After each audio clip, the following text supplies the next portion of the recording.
Good evening. Thank you for letting me take part in your closing session. If you hadn't picked up on it yet, Gail is a marvelous teacher. I have known her for decades. My wife and I have known her husband and her since, the last millennium now. And they're sincerely genuine, intelligent, caring, active people. You want to grow up to be like this person. So I'm very pleased to be here with you. I am a word nerd of epic proportions, really. My first job ever, you're not really supposed to be employed when you're 13 or 14, but I played the piano in a ballet school.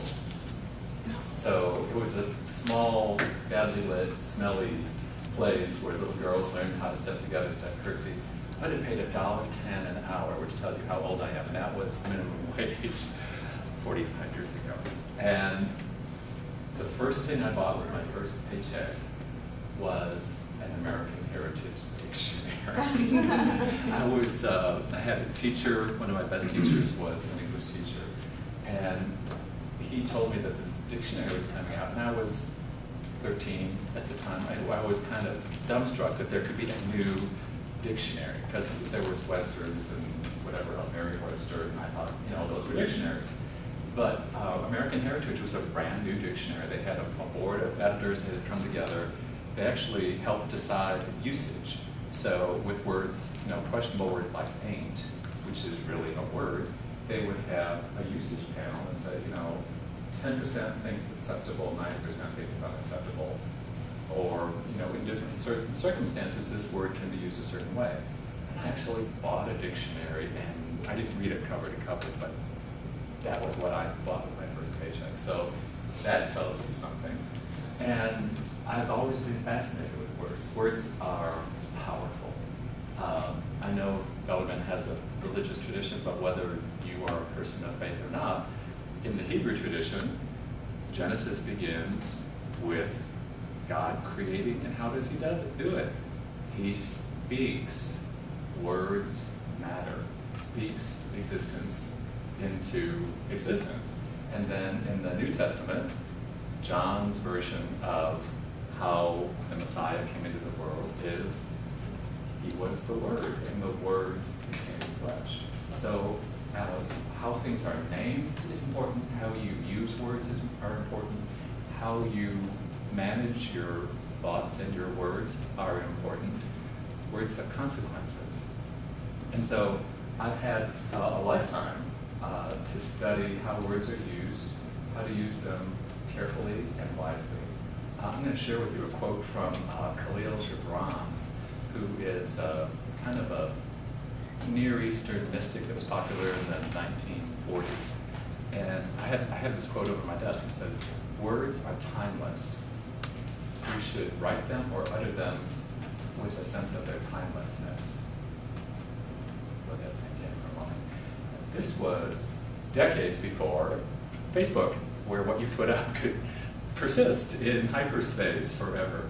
But more than once, I'm going to take off my jacket because it's a little warm in here.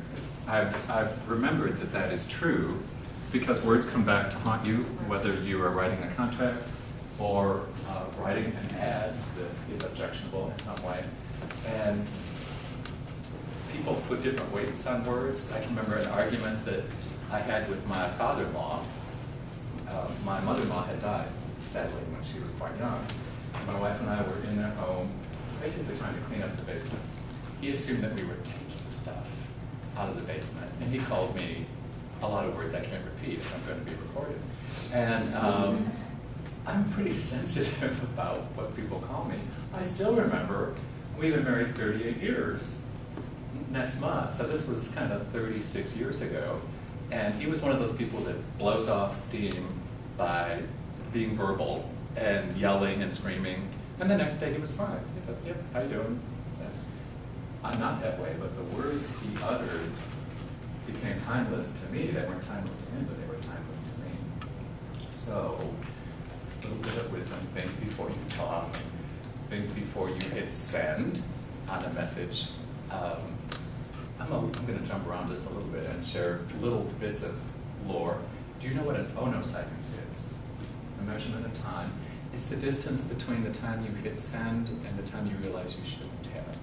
You say, oh no, I shouldn't have done that. Did you just coin that? Is that No, actually? no, I didn't. I wish I had. My phone got it as well.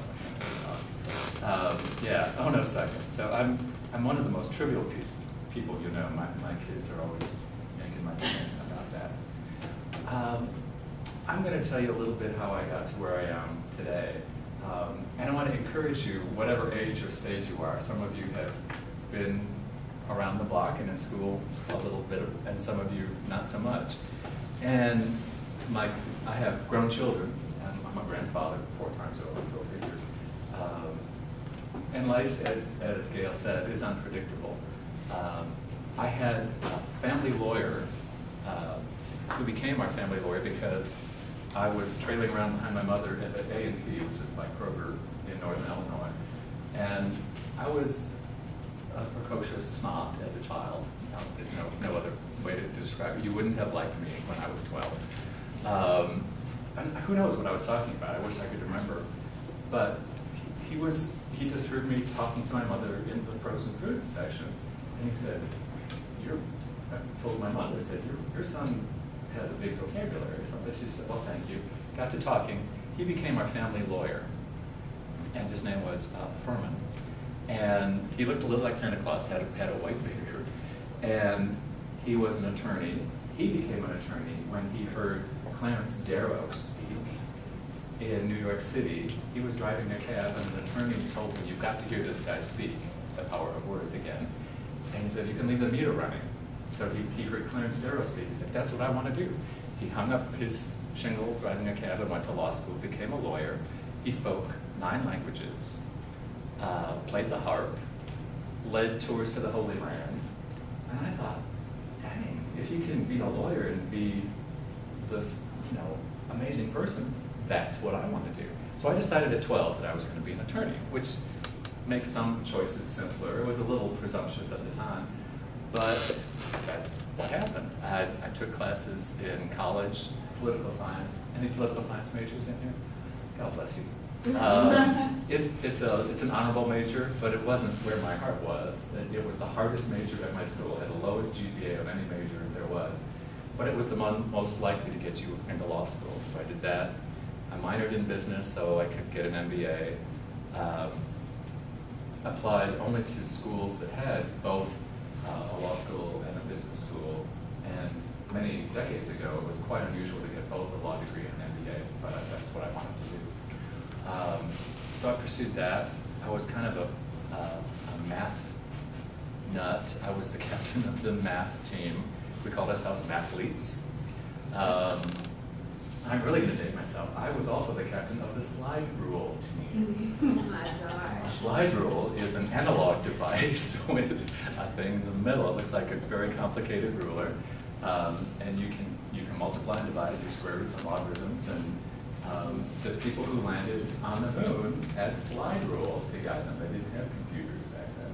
So not only was I the captain of the quick recall team, but also the slide rule. How many of you have seen a slide rule before? Yeah, they're museum pieces now. But when the power goes out, you can still make very careful calculations with a slide rule. So I kind of reveled in that. But I was also a musician. As I mentioned, I was playing the piano in the ballet school when I was little.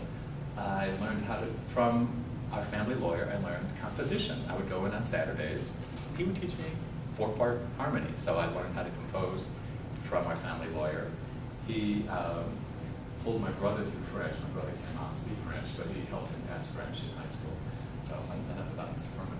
But music is another way to engage in the world. And if you don't hear anything else I say tonight, I just want you to continue to be curious about the many different facets of communication. And you can communicate mathematically. I'm reading an excellent book called Storytelling with Data, which is excellent. It's written by a woman who was the head of Google Analytics, and she breaks down kind of the visual display of quantitative information which is the title of a Tufte book. Edward Tufte is a god in this Oh, area. we know about that? You know, Tufte, Yeah. yeah. He's the man. This is an updated version of that. So if you can tell stories with data, you can be a good communicator. And if you go into business, you have to learn how to communicate to an audience quickly and tell them a story, otherwise they'll zone out. I have about 12 minutes with you before miasma will come before your eyes and say, when is this guy going to stop? So I'm going to have to do something to break that. But people have rhythms in listening, and you can learn that and work with it or against it to get your story across. So math is a good way to communicate. I was telling Dr. Henson that I go to a place called the Wizard Academy. It's a real place in Austin, Texas, where we learn about the neuroscience of communication. We study all about mostly the left side of the brain, because that's where all your words are. But we touch on particle physics and music and third gravitational bodies. Why two things that make sense and one thing doesn't make sense can make something more interesting.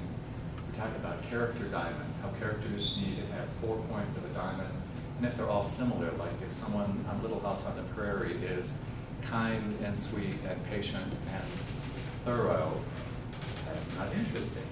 But if Sherlock Holmes is intelligent and observant and witty and an addict, that's interesting. And so if there's something that doesn't fit that you can make fit, that can add interest to what you communicate.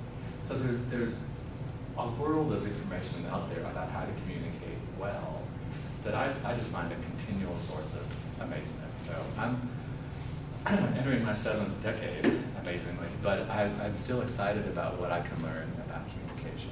Most of the books on my nightstand are nonfiction, and they tend to be on writing, on neuroscience, of how the brain works. I have a book on my nightstand called How Not to Be Wrong, which my kids would tell you is redundant because I never like to be wrong. But it's on the power of mathematical thinking, again. Being able to apply a mathematical rigor to your thoughts so that you can communicate clearly. Let me think. After finishing at Vanderbilt, I really wanted to stay in Nashville, but back then, even now law firms there aren't very big. A large firm in Nashville is about 40 attorneys. I wasn't from Nashville, I was from Northern Illinois, corn-fed Midwesterner, and at the time, to get a good job at a law firm in Nashville, you needed to be a local who had gone to a good boys' school, and probably Vanderbilt undergraduate, and then Vanderbilt Law. It would help if your daddy was a lawyer also. I didn't have any of those except the Vanderbilt Law. So I did not get a job in Nashville. I did get an offer from a 2-man tax firm that did the tax returns for Johnny Cash and Waylon Jennings, which is pretty interesting, but I didn't think I wanted to be that precise that early in my career to narrow it down to tax law for country music stars. So my first job was here in Louisville at what was then Greenbaum, Bauer, McDonald.